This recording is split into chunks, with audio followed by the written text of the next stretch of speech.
안녕하세요. 저는 강남대성 기숙 S관을 졸업한 백성준입니다. 성균관대학교 공학계열을 진학하고 있습니다. 정말 어려웠던 수능이라고 기억됩니다. 제가 총 수능을 3번을 봤는데 그중 단연코 가장 어려웠다고 볼 수 있을 것 같습니다. 더 어려웠던 과목은 1교시 국어였다고 저는 생각합니다. 왜냐하면 제가 그 부분에 관련해서 시간을 조절 실패해가지고 비문학 2지문 가량을 아예 못 읽고 시험을 마쳤던 과목이기도 해가지고 가장 큰 문제였던 그런 과목이었습니다.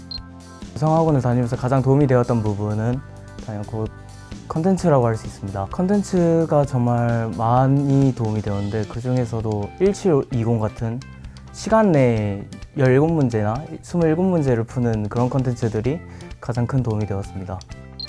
6평을 기점으로 저는 성적이 쭉 오른 케이스라고 볼 수 있을 것 같습니다. 항상 모의고사나 컨텐츠들을 풀 때 오답을 분석하고 제가 어떤 부분이 부족한지를 중점으로 공부를 했었고 3평부터 시작해가지고 끝까지 수능 직전까지 해왔던 공부 방법입니다. 수능을 볼 준비가 되지 않았다라는 느낌이 가장 컸던 것 같습니다. 걱정이 있었지만 아무래도 선생님들이 그런 게 당연하다라면서 격려를 해주셨고 준비를 잘 해가지고 이런 결과를 만들어낼 수 있었던 것 같습니다. 6평에서는 아무래도 지금까지 공부했던 개념들을 바탕으로 한번 평가원의 스타일을 처음으로 보는 것이라고 생각합니다.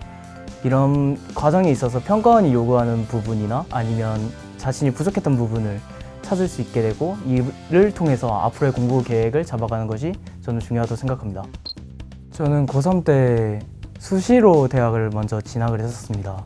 근데 이후에 제가 아무래도 목표가 있다 보니까 이에 대해서 아쉬움이 남았고 그래서 이번에 수능을 기숙학원에서 한번 제대로 준비해보자 해가지고 다시 보게 되었고 그러다 보니까 마음가짐이나 아니면 목표의식은 되게 뚜렷한 상태로 진행할 수 있었던 것 같습니다.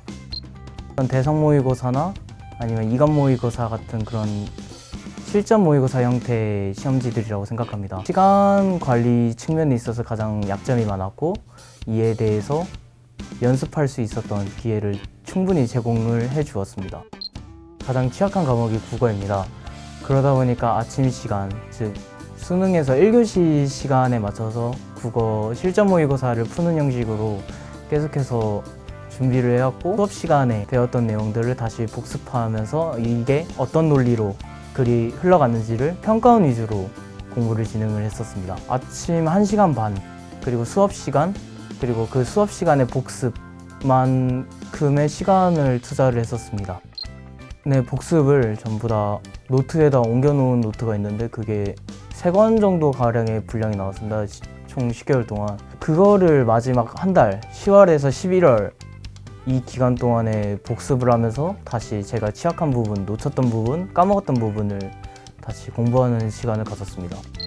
자기 목표를 가지고 재수를 아마 고민을 하시고 계실 텐데 힘든 기간이겠지만 그 목표를 잃지 않고 꼭 원하는 목표를 이루시길 바라겠습니다.